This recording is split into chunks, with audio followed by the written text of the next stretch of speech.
principal sent black twin sisters to sing as joke. What happened next shocked the entire school. Have you ever seen silence speak? Not that comfortable silence, but the other. The silence that weighs heavily. The silence that judges. It was Ayla and Luma's first day of school. 7 years, twin. Dark skin, attentive eyes, small steps, but full of hope. They held the handle of the same backpack sewn by hand and carried a note from their grandmother in their pocket. If you feel afraid, sing softly. The world sometimes listens. The school was immense. Chrome gates, marble corridors, children with imported backpacks and long surnames. There, everything seemed to shine, except them. Have you ever noticed how some looks don't look? They cross. That's how Ayla noticed the first girl wrinkle her nose, and Luma heard the first whispers, softly, but loud enough to hurt. Who are these? They seem of the period soap opera. Is it a June party costume? But what exactly bothered so much? The cornrows made with patience by the grandmother? Simple dresses with hand-embroidered hems? Or the fact that they didn't carry famous surnames, just giant dreams? In the playground, the patio was a spectacle of colorful pots. Girls paraded with imported snacks. Boys played soccer with shiny boots. Ayla and Luma sat on the edge of the flower bed, opened the lunchbox wrapped in cloth and shared rice, fried egg, and a slice of affection. But no one approached. No invitation, not a word. Have you ever seen two children smiling at the world, while the world pretends they are not there? They were there, but they weren't. And the cruelest thing, no one had to say anything to hurt them, because sometimes exclusion doesn't need words.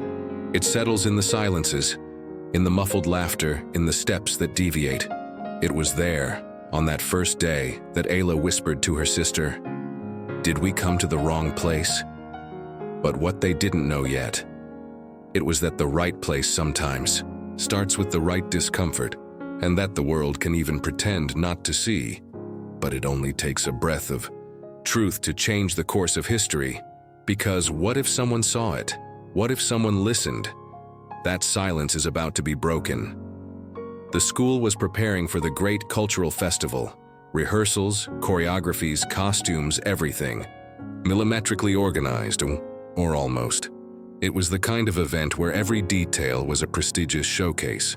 And in that scenario of expensive lights and inflated expectations, Ayla and Luma were still invisible. Until the coordinator showed up. Starched shirt, rigid posture, and a smile that did not reach the eyes. He looked at the girls at the back of the room and blurted out with a false lightness, "What if the newcomers danced something typical? It would be interesting, wouldn't it?" Interesting. But for whom?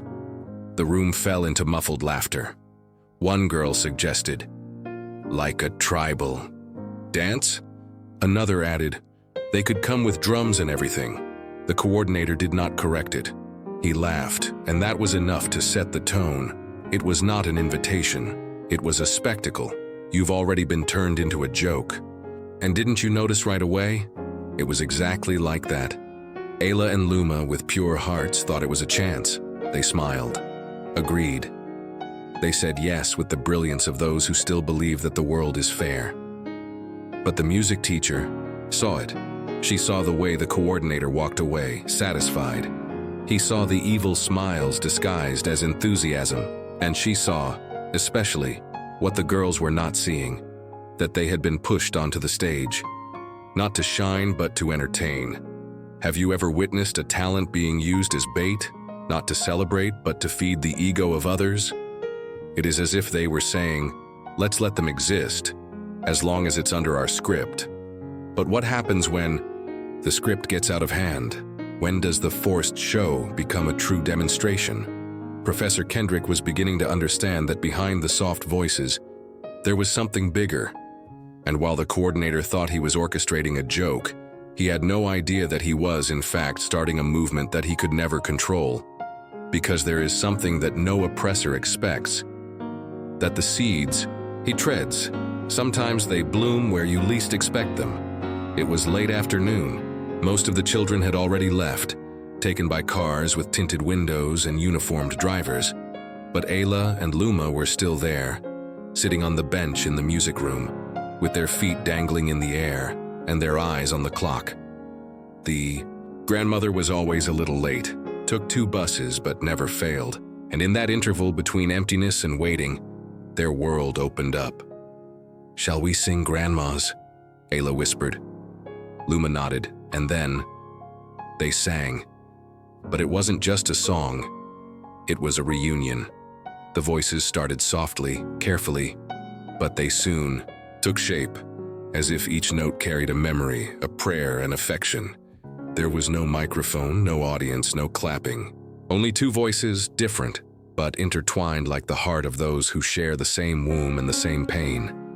It was harmony, one of those that is not taught, that is born of the soul. Outside, Teacher Kendrick hurried past, carrying sheet music. But then, she stopped. Something in the air made her retreat as if time had tripped over itself. She leaned against the wall and closed her eyes. Have you ever heard something so pure that it made you forget the world? That song had no chorus. It was not known. It was almost a sung memory. The teacher, without making a sound, took out her cell phone and recorded it, not to post, but because I knew I was listening to something rare, something sacred. And there, alone in the cold hallway, she cried, because he understood what no one else had seen, because he realized what the world was trying to ignore. Those girls didn't ask for attention. They did not compete for space. They did not beg for applause. They just were. And that was enough. Kendrick couldn't explain with words, but I did. That harmony had power. And maybe, just maybe, the time had come for the world to listen to what it has always tried to silence. In the week of the cultural festival, the school corridors were noisier than ever, costumes being adjusted, costumes rehearsed, groups tuning pop songs with choreographies rehearsed to exhaustion. Everything rehearsed, everything scripted, everything equal. One less thing. Or rather, 2. Professor Kendrick climbed the administration stairs with a purpose. In the briefcase in his hands was the inscription of 2 voices that had not yet been heard. The twins Ayla and Luma are going to sing. The coordinator did not even look up from the papers. The event is already full. There is no more time, not even space. But she didn't back down. The school needs to hear this. He smiled, cold. We don't need an alternative show. The order has already been defined. But the music, it does not ask permission. She finds gaps in the silence. Kendrick reached out to the director of the theater, a dance teacher, the stage coordinator, and, little by little, a small conspiracy of empathy formed behind the scenes. The girls' names were not included in the printed program. There was no reserved place in the official order. But that night, they would go up, and they went up. No makeup, no dramatic lights, no luxurious costumes, just lined cornrows, clean dresses, and the same note from Grandma folded in her pocket. If you feel afraid, sing softly. The world sometimes listens. When the host called it a last-minute special presentation, the audience murmured. Some turned up their noses. Who are these? Was that on the schedule? But then, Ayla and Luma closed their eyes, and they sang. And it wasn't a song. It was a whisper turned into a scream. It was pain sung with delicacy. It was beauty plucked from abandonment. With each note, something changed in the room. First, silence. Then, the teary eyes. In the end, the applause. Parents stood up. Teachers were moved. Students, who had previously laughed, now did not know where to hide their faces. Have you ever seen a truth so intense that not even lies dare to compete? That night was not just a performance, it was a mirror, who showed the school everything she had refused to see, and so, many cried, not only for talent but for guilt, for what they let go, so they almost crushed it with disdain. And the question that remained in the air was this: How many Ayla and how many Luma have passed through here without anyone having heard them? The day after the performance, the air in the school seemed different. It was not a smell nor a color. It was silence, dense, sharp, the kind of silence that only comes after impact. In the corridors, the easy smiles disappeared, the whispers disappeared, and the eyes. Now they lowered when they crossed paths with Ayla and Luma. The girls, however, were the same shy posture, same small steps, same dresses washed with care. But there was something around them that no one could ignore anymore. Something that did not fit in words, but also no longer fit in contempt. Have you ever witnessed the turn of a glance? It's subtle. First comes the disguised astonishment, then the discomfort of those who realize that they judged wrong. And finally, the restrained admiration, the one that doesn't dare to manifest itself immediately, but is there, stamped on the eyes. The students who laughed at the typical dance now deviated from the path.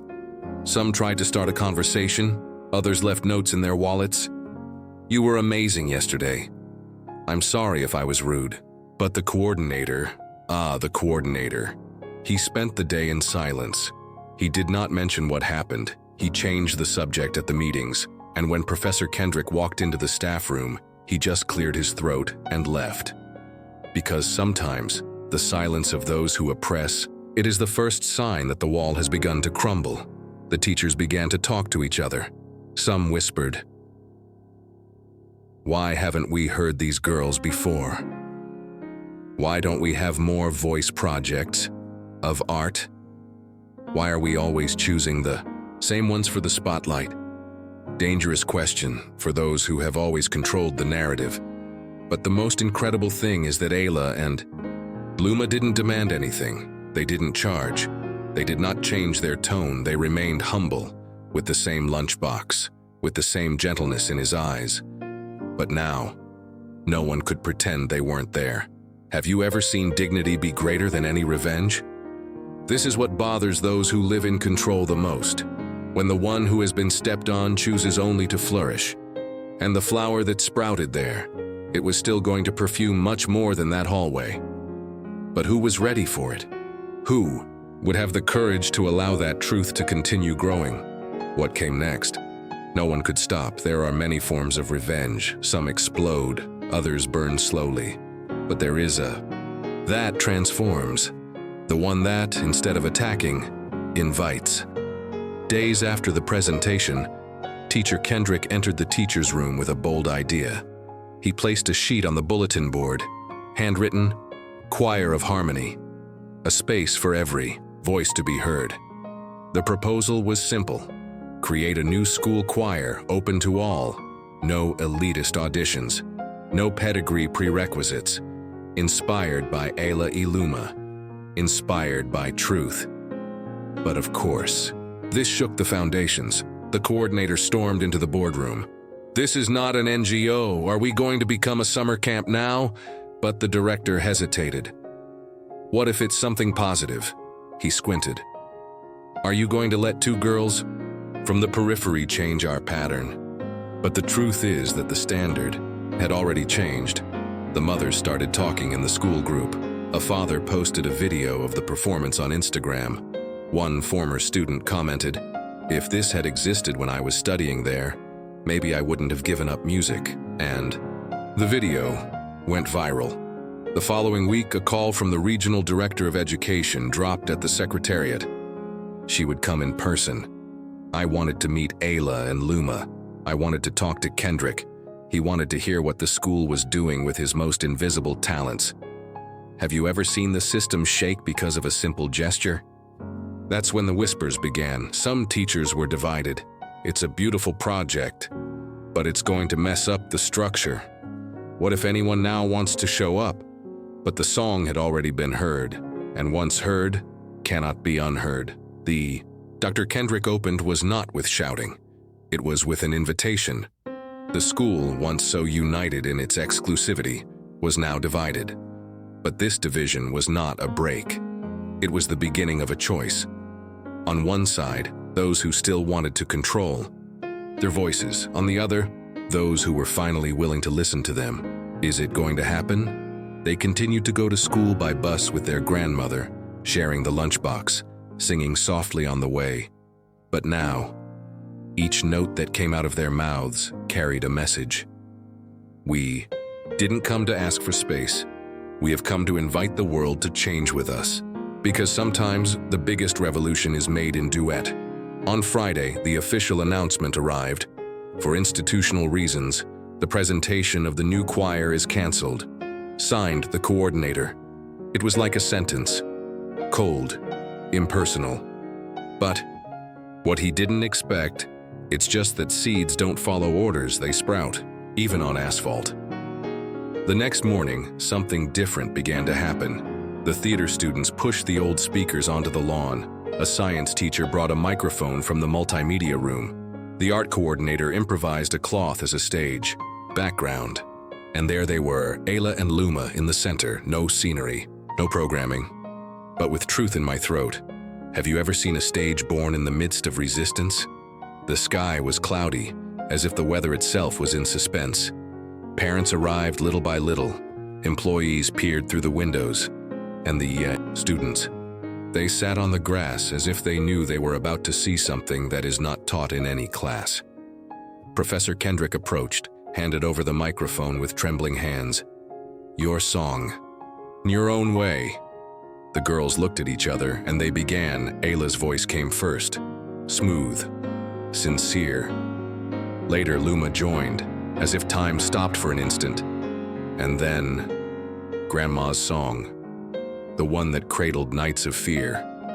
The one that spoke of flowers, growing in concrete, of courage hidden in the little ones, of faith, even without an audience. The grades went up, they crossed the walls of the school, they echoed through the cold buildings, and for a moment, the whole school listened, not just with your ears, but with the heart. Have you ever witnessed the exact moment when a lie collapses?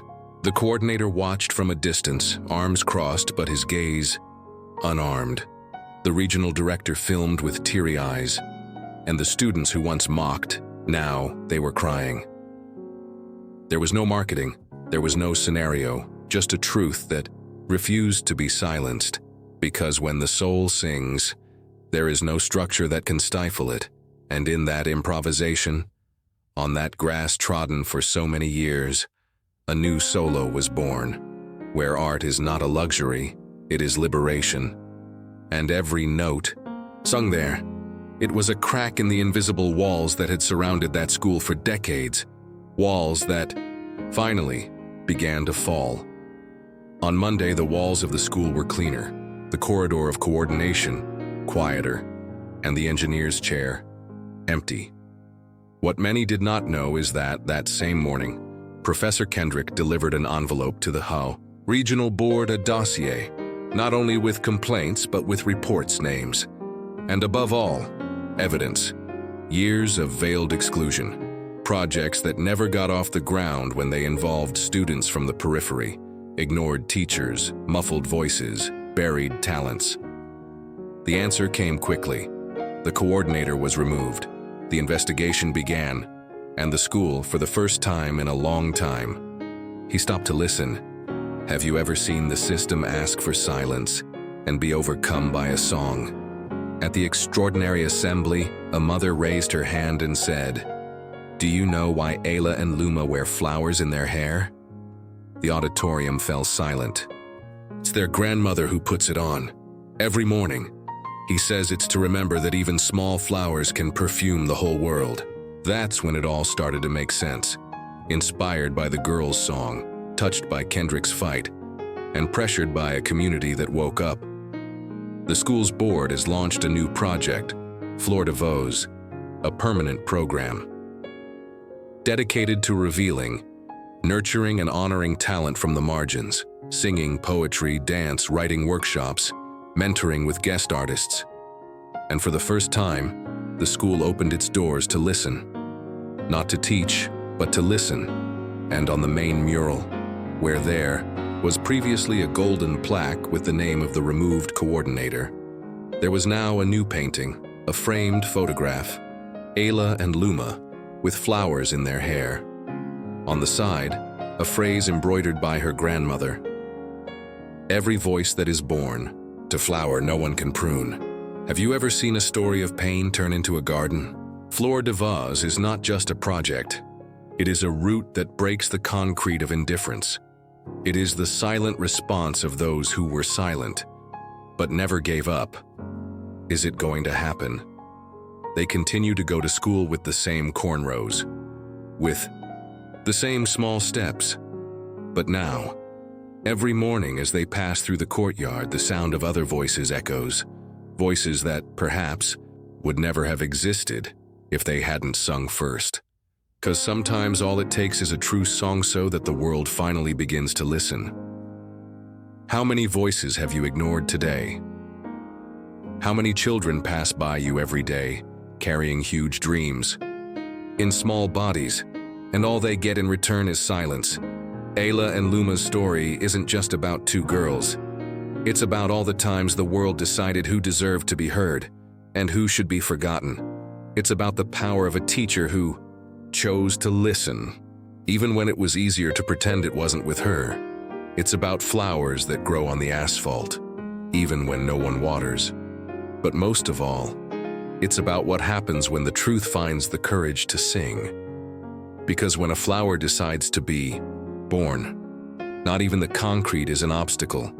And when an invisible voice finds space, it transforms silence into revolution. How many flowers have you been letting wilt around you? And if the next big change doesn't come from above, but from whose humble corner no one was looking, watch to the end. Because if you've ever been ignored, underestimated, or silenced, this video is for you. Share now with someone who needs to remember, being small has never been synonymous with being weak, and don't leave without commenting. Which flower taught you to resist? Because today, it could be your voice that will change everything.